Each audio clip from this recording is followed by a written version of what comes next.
engagement at that time, I hope that you will postpone it, as this matter is of paramount importance. Yours faithfully, St. Simon.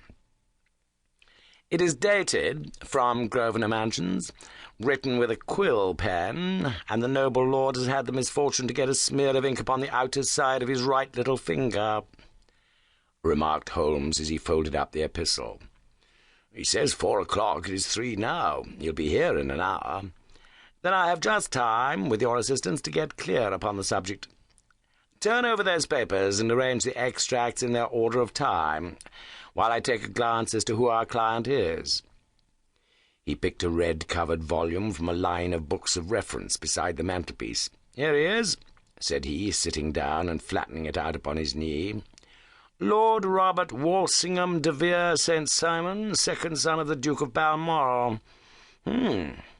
Arms, azure, 3 caltrops in chief over a fess sable. Born in 1846. He is 41 years of age, which is mature for marriage. Was Under-Secretary for the Colonies in her late administration. The Duke, his father, was at one time Secretary for Foreign Affairs. They inherit Plantagenet blood by direct descent, and Tudor on the distaff side. Well, there's nothing very instructive in all this. I think that I must turn to you, Watson, for something more solid. I have very little difficulty in finding what I want, said I, for the facts are quite recent, and the matter struck me as remarkable. I feared to refer them to you, however, as I knew that you had an inquiry on hand, and that you disliked the intrusion of other matters. Oh, you mean the little problem of the Grosvenor Square furniture van? That's quite cleared up now, though indeed it was obvious from the first. Pray give me the results of your newspaper selections. Here's the first notice which I can find. It is in the personal column of the Morning Post, and dates, as you see, some weeks back.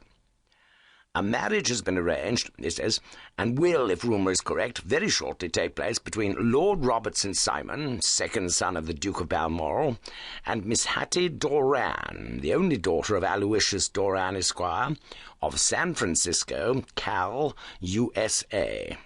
That is all.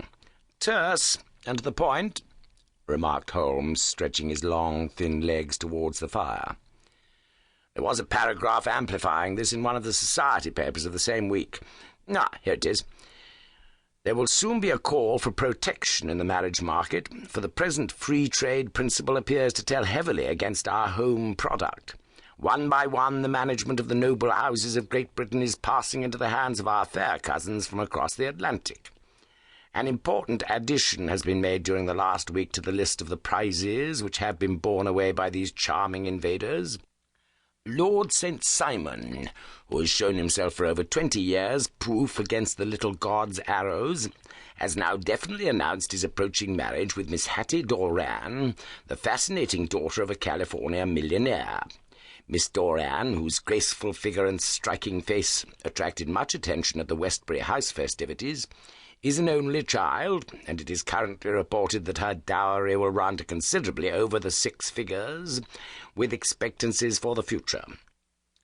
As it is an open secret that the Duke of Balmoral has been compelled to sell his pictures within the last few years, and as Lord St. Simon has no property of his own save the small estate of Birchmoor, it is obvious that the Californian heiress is not the only gainer by an alliance which will enable her to make the easy and common transition from a Republican lady to a British peeress. "Anything else?" asked Holmes, yawning. "Oh, yes, plenty. Then there's another note in the Morning Post to say that the marriage would be an absolutely quiet one, that it would be at St. George's, Hanover Square, that only 6 intimate friends would be invited, and that the party would return to the furnished house at Lancaster Gate, which has been taken by Mr. Aloysius Doran. 2 days later, that is on Wednesday last, there is a curt announcement that the wedding had taken place, and that the honeymoon would be passed at Lord Backwater's place near Petersfield. Those are all the notices which appeared before the disappearance of the bride." "Before the what?" asked Holmes with a start. "The vanishing of the lady." "When did she vanish, then?" "At the wedding breakfast." "Indeed. This is more interesting than it promised to be. Quite dramatic, in fact."